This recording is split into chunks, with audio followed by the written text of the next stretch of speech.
이 시간 하나님께서 주시는 말씀 보도록 하겠습니다.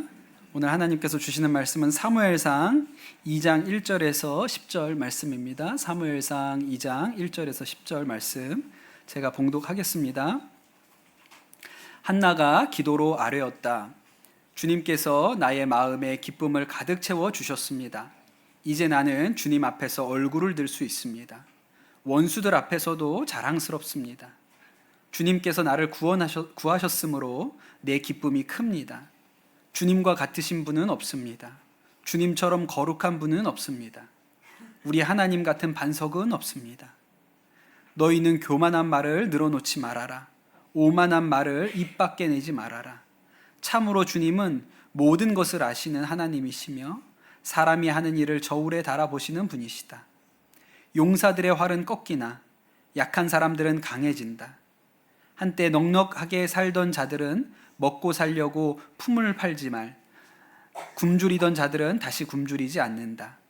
자식을 못 낳던 여인은 7이나 낳지만 아들을 많이 둔 여인은 홀로 남는다. 주님은 사람을 죽이기도 하시고 살리기도 하시며 스올에 내려가게도 하시고 거기에서 다시 돌아오게도 하신다. 주님은 사람을 가난하게도 하시고 부유하게도 하시고 낮추기도 하시고 높이기도 하신다. 가난한 사람을 티끌에서 일으키시며 궁핍한 사람을 거름더미에서 들어 올리셔서 귀한 이들과 한 자리에 앉게 하시며 영광스러운 자리를 차지하게 하신다. 이 세상을 떠받치고 있는 기초는 모두 주님의 것이다. 그분이 땅덩어리를 기초 위에 올려 놓으셨다. 주님께서는 성도들의 발걸음을 지켜주시며 악인들을 어둠 속에 멸망시키신다. 사람이 힘으로 이길 수가 없다. 주님께 맞서는 자들은 산산이 깨어질 것이다. 하늘에서 벼락으로 그들을 치실 것이다. 주님께서 땅 끝까지 심판하시고 세우신 왕에게 힘을 주시며 기름 부어 세우신 왕에게 승리를 안겨주실 것이다. 아멘. 하나님의 말씀입니다. 제가 어제 장례가 있어서 부산에 다녀왔습니다. 아침 일찍 요 수서역에 가서 SRT를 타고 부산을 다녀왔거든요. 몇 번 타봤지만 참 놀라운 것 같아요. 2시간 반이면 부산을 가서 또 조문하고 또 올라올 수 있다는 게, 한나절이면 부산을 왕복해서 갔다 올 수 있다는 게 너무 신기한 일이라고 생각이 듭니다.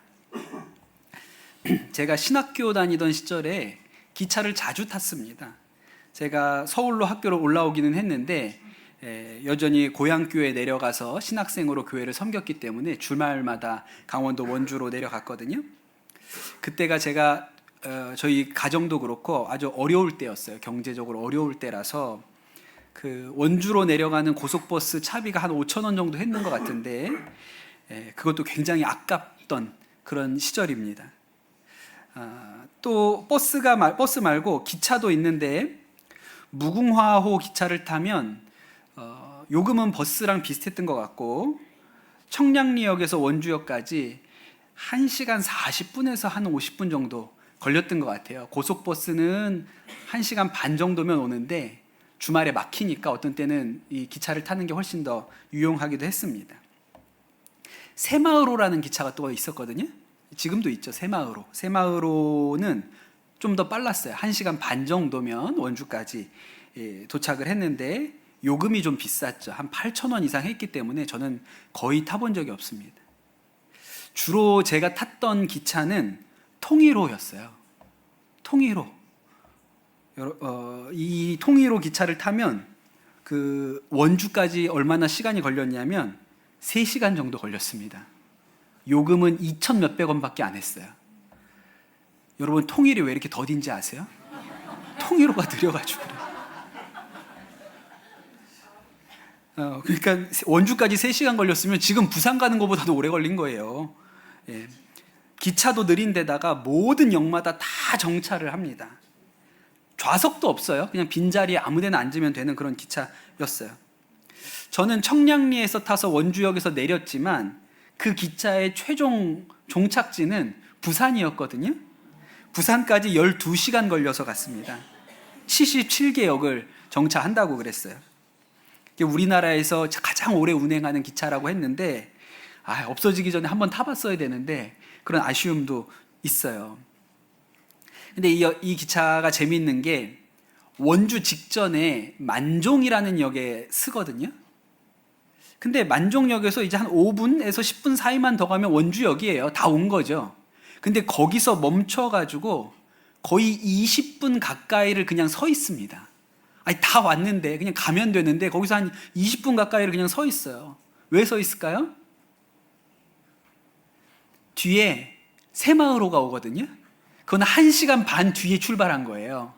근데 그 새마을호를 먼저 보내주기 위해서 한쪽에 서서 기다리고 있는 거죠. 그냥 새마을호가 지나가면 되는데 아주 얄밉게도 빵 소리를 내면서 지나갑니다. 비켜! 내가 먼저야! 이러면서 지나가는 거예요. 그걸 통일호 안에 앉아가지고 그 소리를 듣고 있으면 그렇게 얄미울 수가 없어요. 그리고 나서야 이제 기차가 천천히 움직이게 되는 거죠. 말 그대로 1시간 반 전에 출발했는데 새마을호에게 역전을 당하는 것입니다. 제가 그 20살 때 이게 자본주의구나. 역시 돈이구나. 그런 생각을 했어요. 근데 여러분, 진짜 역전은 그런 게 아닙니다. 여러분, 진짜 역전은 2천 몇백 원짜리 통일호가 KTX보다 빨리 가는 것이 역전이죠. 그런데 여러분, 하나님이 우리 가운데 하시는 역사가 그와 같습니다. 우리가 지금 살아가는 이 시대는 인생 역전이라는 말을 많이 사용해요. 그리고 우리가 되게 꿈꾸죠. 그래서 복권을 사서 투자를 해서 인생이 뒤집어졌다, 역전이 되었다, 이런 이야기들을 심심치 않게 듣습니다. 그런데 여러분, 세상이 왕들이 세상을 다스리던 그런 시대에는 역전이라는 것, 인생 역전이라는 게 거의 일어나지 않았습니다. 여러분, 조선시대에 무슨 인생 역전이 있어요? 프랑스 대혁명이 일어나기까지 그냥 일반 민중들은요, 그냥 태어난 대로 사는 게 미덕이었지 뭐가 뒤집어지고 바뀌는 걸 기대조차 하지 않고 살았어요. 지금도 인도에 가보면 그렇거든요. 인도 사람들은 성공해서 더 높은 데로 올라가려는 생각이 그렇게 크지 않아요. 우리 단기 선교 갔다 온 우리 인도 선교사님 사모님이 미용실을 하세요. 인도에서 큰 미용실, 직원이 10몇 명 되는 큰 미용실을 하시는데 그런 얘기를 하세요. 우리 생각에는 미용실에 들어가서 처음에는 스텝으로 샴푸하다가 그 다음에 기술을 배워가지고 미용사가 되고 나중에 그 다음에 돈을 좀 모으면 그 원장이 되고 내 미용실을 갖게 되는 게 아주 일반적인 꿈이죠.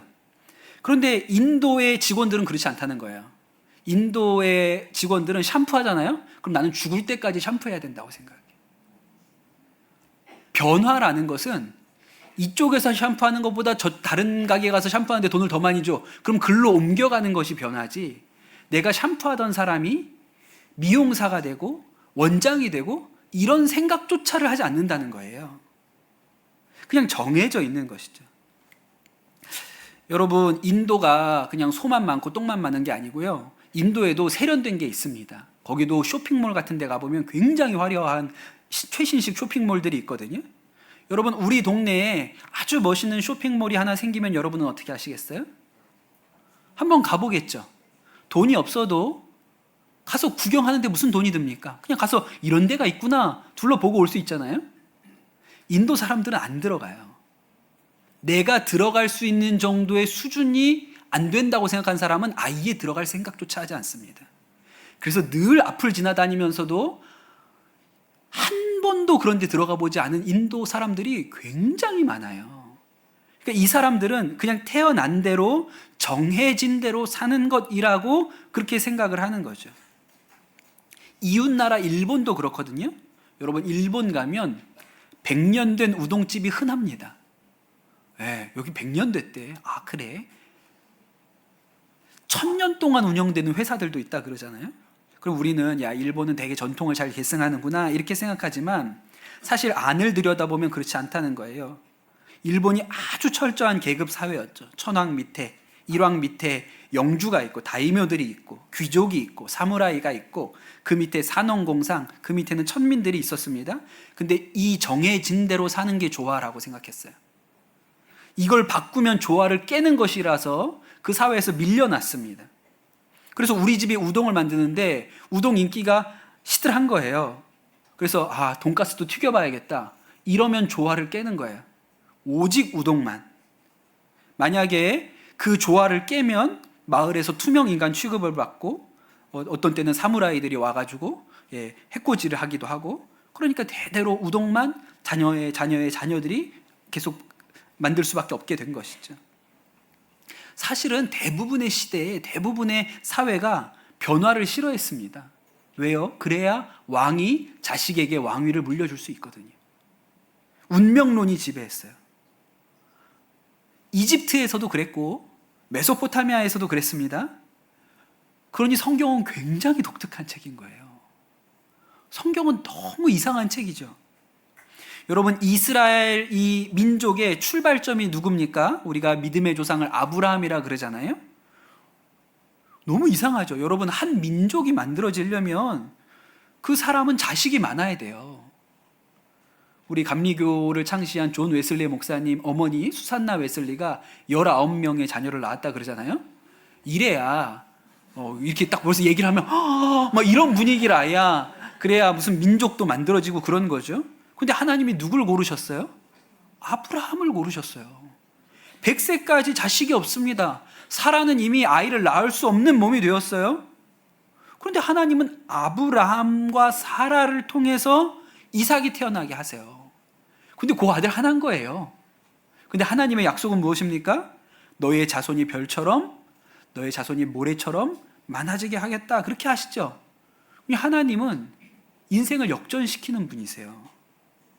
한 집에서 막내로 태어났고 이집트의 노예로 팔려갔던 요셉이 이집트의 총리가 됩니다. 그러니 그 당시 고대 근동에서 이런 얘기는 너무 이상한 이야기인 거예요. 어떻게 그런 일이 있을 수 있을까 싶은 것이죠. 하나님께서 하필이면 하나의 민족을 택하셔서 하나님의 백성을 삼으시는데 당시에 아주 똑똑하고 유능하고 힘있던 민족들이 있습니다. 이집트가 그랬고 메소포타미아의 바벨론이 그랬고 이란의 페르시아가 그랬고, 그런데 그런 민족을 택하지 않고 하나님께서 누굴 택하셨습니까? 430년 동안 이집트에서 노예로 살고 있던 민족을 택하셨어요. 그리고 이 백성에게 하나님을 섬기는 제사장 나라가 되고 거룩한 민족이 될 것이다. 그렇게 이야기하시죠. 그러니 여러분, 하나님께서 우리의 삶 가운데 이루시는 역사가 인생 역전입니다. 이게 하나님이 하시는 일이에요. 오늘 말씀을 한번 보십시오. 사무엘상을 우리가 얼마 전에 시작을 했는데 사무엘서 1장, 사무엘상의 1장이 아이를 낳지 못하는 한 여인의 눈물과 탄식의 기도로 시작을 했잖아요. 그게 1장이었습니다. 근데 2장으로 넘어와요. 2장은 무엇입니까? 흔히 우리가 2장을 한나의 노래라고 말해요. 한나가 1장에서 눈물로 시작했는데 2장에서는 기쁨의 노래를 부릅니다. 1절에 보면 주님께서 나의 마음에 기쁨을 가득 채워주셨습니다. 원수들 앞에서 또 자랑스럽습니다. 요거 누구 생각하고 쓴 거예요? 분인나. 이제 분인나가 눈에 보이지도 않아요. 전에는 그렇게 힘들고 괴로웠는데 이제 분인나는 생각도 나지 않아요. 2절에 주님 같은 분이 없습니다. 주님처럼 거룩하신 분이 없습니다. 우리의 하나님은 반석 같은 분입니다. 여러분, 한나가 경험했던 하나님이 어떤 하나님일까요? 4절에 보니까 용사들의 활은 꺾이나 악한 사람들은 강해진다. 5절에 굶주리던 자들은 다시 굶주리지 않는다. 자식을 못 낳던 여인은 7이나 아이를 낳는다. 8절에 가난한 사람을 티끌에서 일으키시며 궁핍한 사람을 거름더미에서 들어 올리셔서 귀한 이들과 한 자리에 앉게 하시며 영광스러운 자리를 차지하게 하신다. 그러니 여러분, 한나가 믿는 하나님은요, 인생을 뒤집어내시는 하나님이에요. 역전하시는 하나님이세요. 우리 작년 연말에 우리 교회 금요일에 오셔가지고 말씀 전해주셨던 윤상혁 교수님, 윤상혁 선생님 계시죠? 의사이시고 북한 평양에 병원을 만드셔서 어린이 병원을 만드셔서 사역하고 있는 분이십니다. 평양 의과대학에서 외국인으로 박사학위를 받은 최초의 인물이기도 하세요. 그러니 여러분, 이분이 얼마나 똑똑하겠습니까? 그런데 이 윤상혁 교수님 이야기를 들어보면 전혀 그렇지 않다는 거예요. 공부를 너무 못하셨다 그랬어요. 시험을 보면 한 번도 끝까지 풀어본 적이 없어요. 분명히 열심히 푸는데 시험 끝났다고 그러면 자기는 절반밖에 못 풀었다 그랬어요. 나중에 알게 된 건데 난독증이 있으세요. 글을 읽는 일이 굉장히 어렵고 더뎌요. 하도 공부를 못하니까 그 어머니가 서울대에 나온 수학 과외 선생님을 붙여줬습니다. 근데 그러고 나서 수학 시험을 봤는데 몇 점 맞았을까요? 빵점 맞았어요. 빵점은 아무나 맞는 게 아니에요. 100점 맞을 수 있는 사람이 빵점도 맞을 수 있어요. 왜요? 아니, 한 번으로 찍어도 하나나 두 개는 맞죠. 빵점은 진짜 맞기 어려운 거거든요. 근데 빵점 맞았어요. 그러자 이제 그 어머니가 깨우치신 거죠. 얘한테 선생님 붙여주면서 돈 드릴 이유가 없다. 운동시켜야겠다. 그래서 수영 시켰다 그랬고, 수영 열심히 해서 나중에 체대에 들어갔습니다. 체대에 들어가서 수영을 잘해서 국가대표 상비군까지 했는데, 근데 체대가 수영만 하는 건 아니거든요. 공부도 좀 해요. 공부도 조금 해야 돼요. 근데 이건 안 되는 거예요. 대학교 가서도. 그 시절에 다니던 교회에서 목사님이 어느 날 예배 때 말씀 전하시다가 하나님께서 나를 주의 종으로, 선교사로, 열방에 복음 전하는 자로 부르신다고 믿어지는 사람, 그 말씀에 순종할 사람이 있으면 앞으로 나오라, 그렇게 아마 이렇게 권면을 하셨던 모양이에요. 근데 이 윤상혁 선생님 너무 마음이 뜨거워가지고 벌떡 일어나서 앞으로 나갔는데, 자기는 다 일어나서 나올 줄 알았는데 나가보니까 혼자였다 그랬어요. 그리고 이렇게 보고 친구들이 막 끼득끼득 웃고 있더래, 뒤에서. 쟤 왜 나갔어? 근데 그날 목사님이 이 교수님에게 안수 기도를 해줍니다. 그날 성령의 임재가 자기한테 있었다, 그렇게 얘기했고, 그때부터 내가 하나님을 위해서 어떻게 살아야 될까, 그렇게 고민하기 시작했고, 하나님이 나한테 원하시는 게 뭐지? 하나님이 나에게 주신 비전과 소명이 뭘까? 그렇게 기도를 했는데, 기도하다가 어느 날 하나님이 문득 마음 가운데 주신 생각이, 불가능한 일에 도전하라. 불가능한 일에 도전하라. 뭐가 불가능할까요? 공부요. 공부가 번뜩 생각이 나는 거예요. 그래서 그때 하나님이 나를 이 체육과 교수로 부르시나? 교수하려면 공부도 해야 되니까. 그런 생각을 했는데 계속 이 일을 두고 기도했더니 하나님이 의료인이 되라, 의사가 되라, 이런 마음을 주셨다는 거예요. 아니, 이미 대학생이고 체대를 다니고 있고 또 공부는 너무 못하고, 그냥 의사가 되는 거는 불가능한 일이죠. 안 되는 일인 거예요. 그런데 하나님이 주신 마음이 있어서 아버지에게 가서 하나님이 나한테 이런 마음을 주셨다고, 의사가 되라는 마음을 주셨다고, 한국에서는 이미 뭐 의사가 되는 길이 다 막혀 있고 불가능하니까 미국으로 유학을 가겠다고 아버지한테 보내달라고 그랬더니 아버지가 딱 그 얘기를 듣고, 아, 미쳤구나, 네가. 드디어 네가 미쳤구나, 그렇게 얘기를 하셨다는 거예요. 이 아버지가 자식한테 미쳤다는 얘기를 2번 했는데, 한 번은 그 미국 유학 간다 그럴 때 한 번 미쳤다 그랬고, 또 한 번은 언제? 북한 들어간다 그랬을 때 미쳤구나, 그러셨다는 거예요. 영어도 한마디 못하는데 미국 유학이 뭐며 의사가 된다는 허황된 얘기를 하니까 아버지도 듣질 않는 거죠. 간신히 설득을 해서 1년 안에 대학 들어가면 있고, 아니면 그냥 다시 돌아와라, 그런 조건으로 미국에 갑니다. 미국에 가가지고 이제 대학을 들어가야 되니까 토플 500점이 넘어야 되는데 이게 안 되는 거예요. 안 되죠. 점수가 안 나와요. 그러니까 의사는커녕 대학도 못 들어갈 형편인데, 그때 같이 방 쓰던 친구가 그 근처에 올리벤 나사렛 대학교라는 기독교 대학이 있는데 거기에 입학하기 위해서 인터뷰를 하러 간다는 거예요. 근데 같이 가자 그래서, 혼자 가기 그러니까 같이 가자. 그러니까 뭐 마음에, 아, 나도 대학에 와가 대학 구경도 좀 하고 싶고, 친구랑 같이 갑니다. 그 친구가 막 인터뷰를 하고 이렇게 뭐 이렇게 하는데 자기 마음에도, 아, 나도 이런 학교 다니면 좋겠다. 뭐 입학은 안 시켜줘도 상담이라도 한번 받아보면 좋겠다. 어떻게 하면 나 같은 사람도 들어갈 수 있는지. 그래서 요청을 했더니 상담을 혹시 받을 수가 있냐고 물어봤더니 그 입학 담당자가 허락을 해주셨다는 거예요. 들어오라고.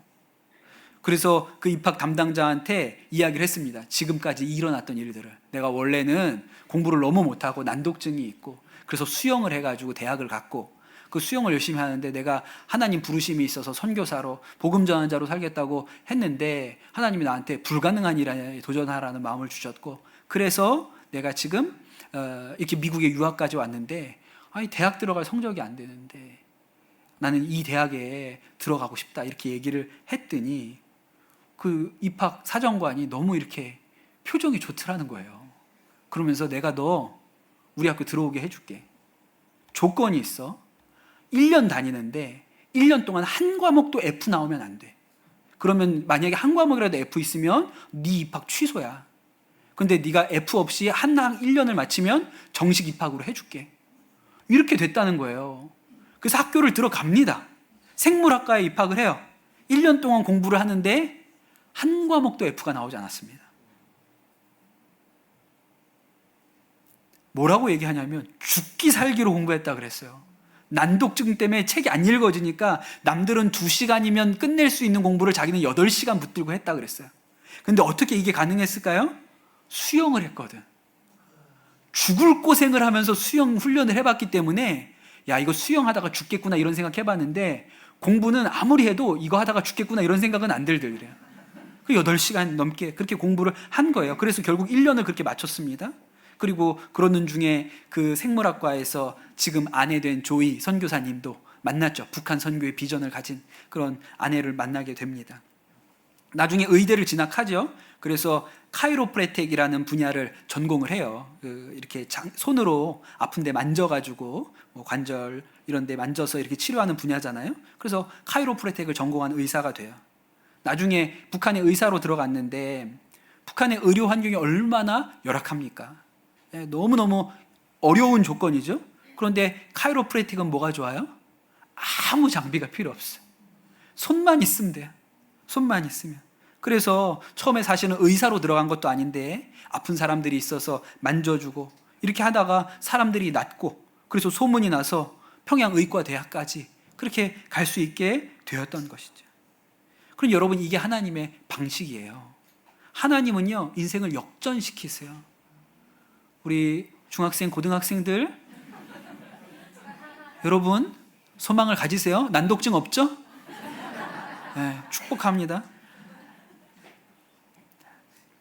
그런데 여러분 이 말씀을 듣고도 많은 성도들이 목사님 저는 교회도 다니고 예수도 믿지만 그런 일은 성경에나 나오는 일이고 훌륭한 분들의 간증에나 나오는 일이고 제 인생에는 그런 인생 역전이 없습니다. 저는 오래 교회 다녔지만 크게 달라진 게 없습니다. 그냥 그렇게 삽니다. 이러는 분들도 계실 거예요. 지난주 새벽에 우리가 민수기로 말씀 나누면서 굉장히 어려웠습니다. 발락과 발람이 계속 나와가지고 누가 발람인지 발락인지 계속 저도 헷갈렸어요. 그런데 여러분 이 얘기 잘 아시죠? 이제 이스라엘 백성이 가나안 땅을 눈앞에 두고 있어요. 모압 땅까지 왔는데 모압 왕이 발락이었습니다. 발락이 도저히 못 이길 것 같으니까 발람이라는 거짓 예언자를 불러가지고 이스라엘을 저주해달라 그렇게 부탁을 하죠. 하여튼 그래서 발람이 따라가요. 별의별 일이 다 있어. 뭐 당나귀가 막 말하게 되고 뭐 이런 일들 겹쳐서 발람이 결국 가서 이스라엘을 내려다보고 이제 저주를 해야 됩니다. 그런데 발람이 어떻게 하죠? 저주하지 않고 축복해요. 발락이 너무 황당한 거예요. 이러려고 데려온 게 아닌데. 그래가지고 다른 데 내려가서 다시 저주를 해달라고 그러니까 또 축복을 해주는데 이전의 축복보다 더 놀라운 큰 축복을 해주는 거예요. 여러분 하나님이 하시는 일이 무엇입니까? 저주를 축복으로 바꾸는 게 하나님이 하시는 일이에요. 세상에 이보다 더 놀라운 역전이 어디 있습니까? 저주를 축복으로 바꾸세요. 여러분 제 뒤에 십자가가 있잖아요. 십자가가 원래는 뭡니까? 원래는 사람 죽이는 사형틀이에요. 로마 제국에서 사람 죽이는 여러 가지 방법 중에 가장 잔인하게 오랫동안 고통을 느끼면서 서서히 죽게 하는 형틀이 십자가였어요. 십자가에 달린 사람이 볼 때는요, 목이 잘려서 참수하는 사람이 부러운 정도예요. 왜? 한 번에 죽으니까. 근데 십자가는 아주 길게 온 몸에서 생명이 빠져나가는 모든 느낌을 다 경험하면서, 그 고통을 다 경험하면서 죽는 거예요. 그러니 십자가는 저주죠. 절대로 저기는 달리면 안 되는 저주의 상징이었어요.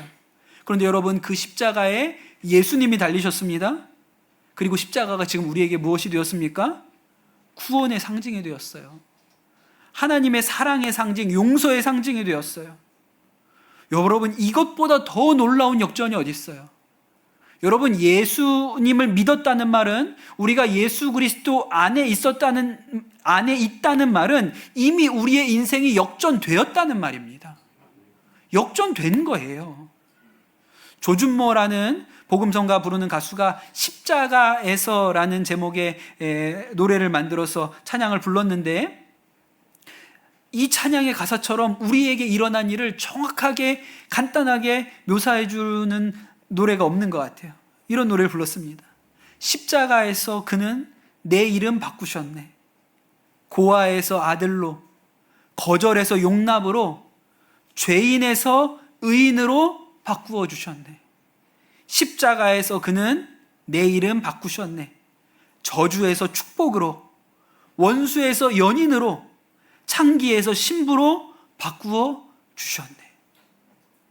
여러분, 이것이 우리 인생에 일어난 역전입니다. 이것이 우리의 인생에서 하나님이 빚으신 가장 위대한 역전이에요.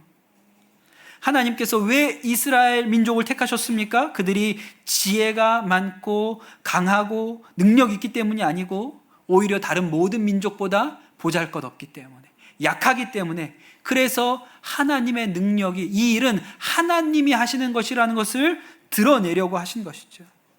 사도 바울이 이렇게 얘기합니다.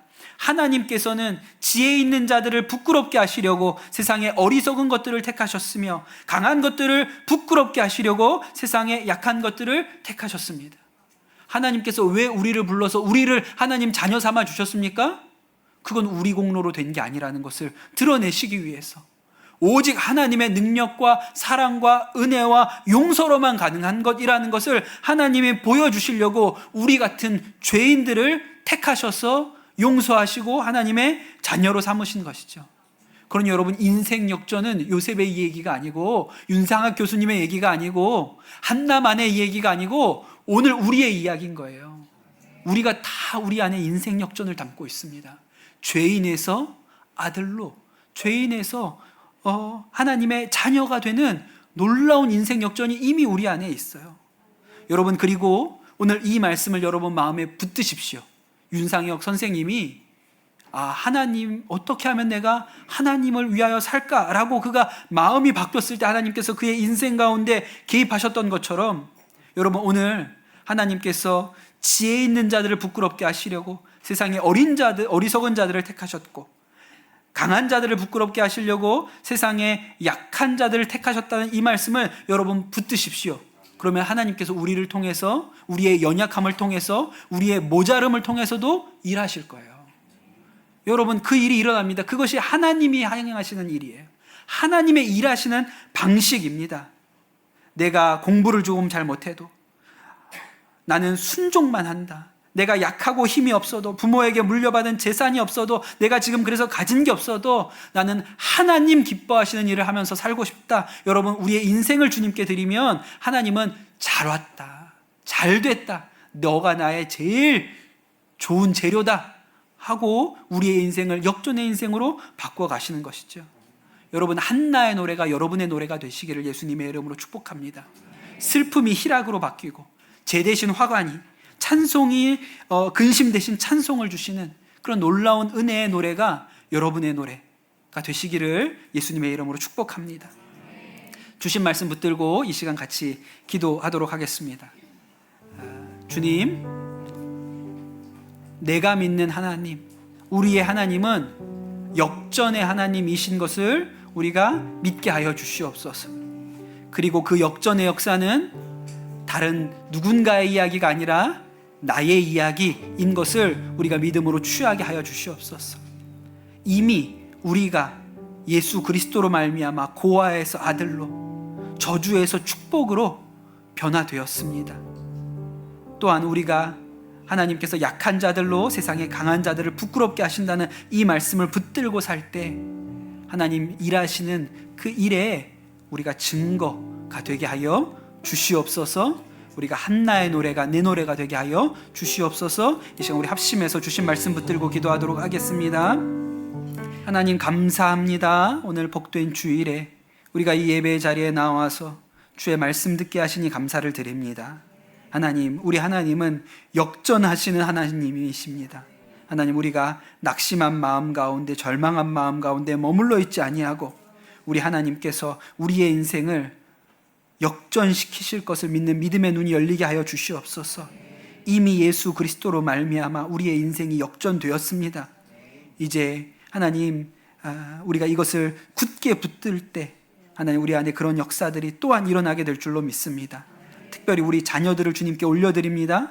우리 자녀들 안에 하나님께서 세상의 어리석은 자들을 택하셔서 지혜 있는 자들을 부끄럽게 하시는 것이 하나님의 역사인 것을 그들이 마음으로 믿게 하여 주시옵소서. 그리하여 그들 안에 한나의 노래가 내 노래가 되는 은혜의 역사가 있게 하여 주시옵소서. 감사합니다. 모든 말씀 우리 주 예수 그리스도의 이름으로 기도드립니다. 아멘.